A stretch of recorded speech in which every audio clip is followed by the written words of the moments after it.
Crocs were once called the worst shoes ever made, but now they're everywhere, from hospital floors to the Met Gala. So how did a boat shoe made of foam become a global fashion rebellion? It all started in 2002 when three longtime friends, Scott Siemens, Lyndon Duke Hansen, and George Bodecker Jr., went out on a casual boat trip in the Caribbean. What was supposed to be just a vacation turned into the beginning of something huge. Scott, who had an eye for quirky design, was wearing this odd-looking pair of foam clogs.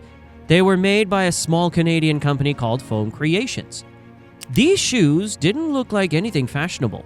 They were more like something a chef or a gardener might wear on a lazy Sunday, but they were ridiculously comfortable, light, and the kind of shoe that molds around your feet the longer you wear them. George and Duke, both entrepreneurs, were instantly intrigued. George had a background in fast food franchises. He was a big Domino's pizza guy, and Duke just left his corporate job for some reason. Nevertheless, Scott had been involved in product design for years, and together they were thinking about opportunity.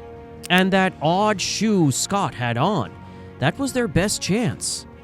They quickly reached out to Foam Creations and made a licensing deal, which secured their rights to that special resin material called Croslite. They tweaked the design, made the shape a little smoother, and decided on a launch model they'd call the Beach. But who in the world was going to buy this weird, hole-filled shoe? They weren't sure themselves. The shoe looked like something people might laugh at.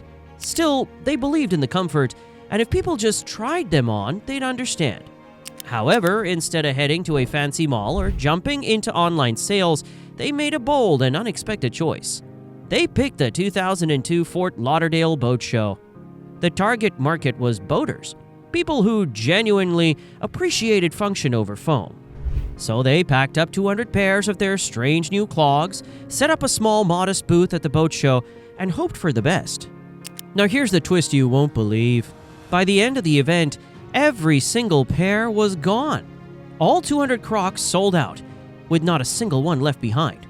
That was the confirmation they needed. People not only tried the shoes, but they loved them. Even boat captains, deckhands, beach lovers, and everyone who gave them a shot walked away in full surprise. And this was the beginning of something way bigger than just a niche boating product. What started on the deck of a Caribbean boat had now found its footing with real customers. The success at Fort Lauderdale gave the team a green light. And even though only 200 pairs were sold that weekend, that tiny moment sparked what would soon become one of the most unexpected rises in footwear history. And how did a quirky clog that won over boaters suddenly start popping up everywhere? Could one weekend really spark a footwear revolution?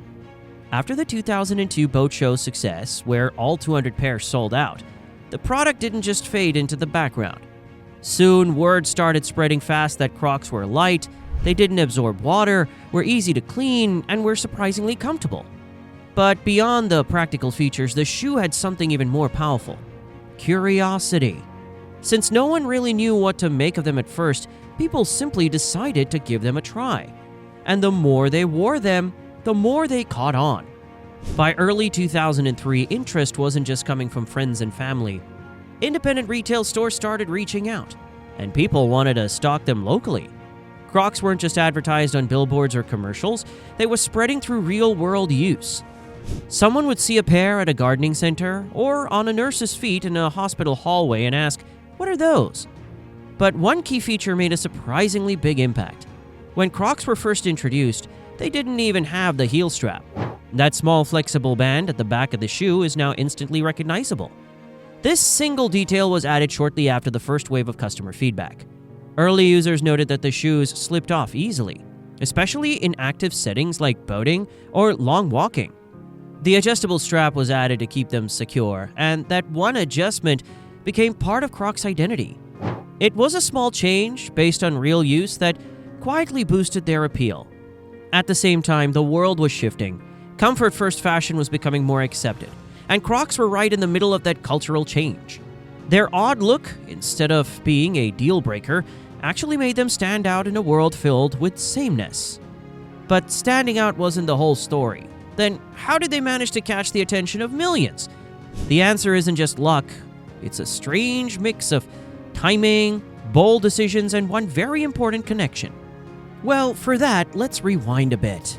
Among the original three co-founders, Scott Siemens, Lyndon Hansen, and George Bodecker Jr., Bodecker wasn't just a casual partner. He played a major role in pushing Crocs from a weekend experiment into a full-scale company. And here's where the brother-in-law story comes in. It's not about a literal brother-in-law, but rather Bodecker's deep network and his bold, often controversial personality. Even some reports say that his intense drive and dramatic style helped Crocs break through. Bodecker had vision, and he wasn't afraid to go big. So just months after that first successful sale, the trio made a massive move.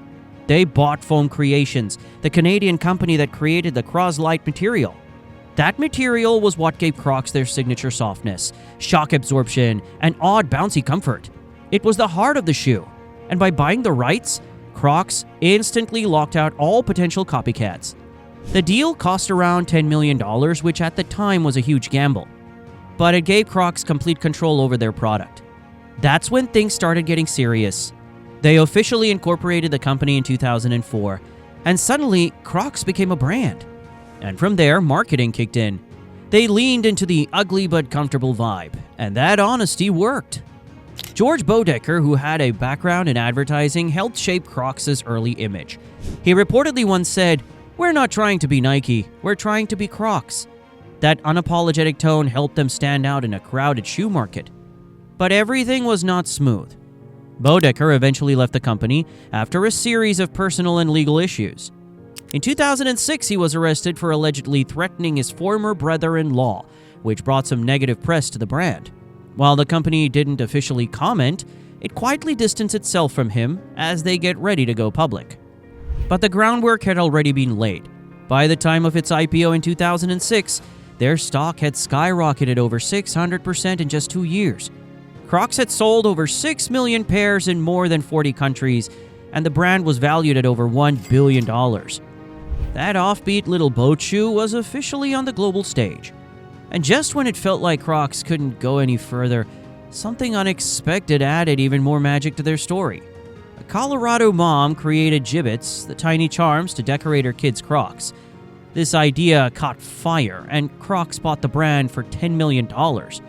It was a marked move, and it made the shoes personal, playful, and harder to resist. The world was watching the rise, but just as quickly, Crocs crashed hard. Their wild success started slipping, and soon they were being written as a faded trend. In 2008, the brand reported a loss of $185 million, and their shares dropped by 90%. Thousands of employees were laid off, and warehouses were stacked with unsold clogs. Many believed the foam shoe era was over. It didn't help the Crocs had become the main line to every worst shoe ever list. In an attempt to bounce back, the company tried to expand beyond its signature clogs, experimenting with boots, flats, and sneakers styles people were actually wearing at the time. Yet, despite these efforts, nothing caught on, and Crocs struggled to regain their footing. So did Crocs give up after that? Not at all. Their story was far from over. They staged one of the boldest, most unexpected fashion revivals in recent memory. In 2010, Time magazine listed Crocs as one of the 50 worst inventions. But instead of shying away, the brand took the criticism in stride. That moment became a wake-up call, one that helped them realize what they needed to change and what they should embrace. They made a major move. Instead of running from their image, they leaned into it. They stopped trying to be something they weren't, and weirdly enough, the very thing people once hated about Crocs became the reason new generations started loving them. And not long after, a notable collaboration redefined the scene. In 2017, the fashion powerhouse Balenciaga shocked the industry by featuring platform Crocs on the runway. That same year, pop icon Post Malone released his own Crocs line, and every pair sold out in just 90 minutes. Then it exploded even further when Justin Bieber's Drew House collaboration was released, crashing the Crocs website from sheer demand. Soon, celebrities like Bad Bunny and even luxury streetwear brands like Chinatown Market got involved. Crocs were no longer just for nurses, chefs, or gardeners. They were everywhere, on stage, in music videos, even in streetwear. And on top of that, social media played a huge part. Platforms like TikTok and Instagram exploded with Crocs content. People customized them with Jibbitz charms, adding their personality to every pair. And during the COVID-19 lockdowns, when real comfort became more important than style, Crocs slid perfectly into people's everyday routines. That time, Crocs donated over 8.6 million pairs to healthcare workers worldwide.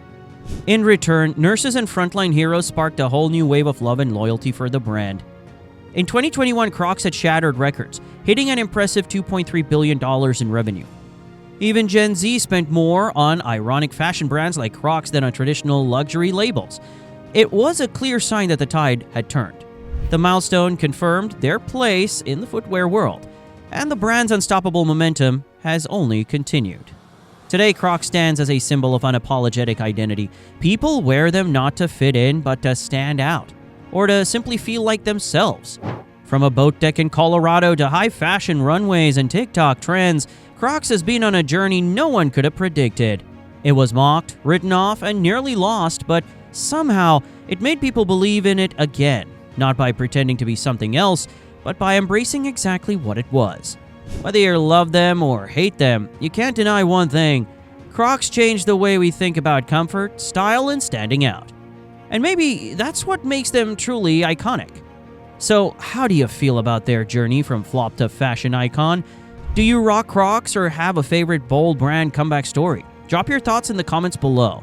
And if you love stories of rebellion, redemption, and billion-dollar risks, make sure you hit subscribe and check out our previous video on JP Morgan.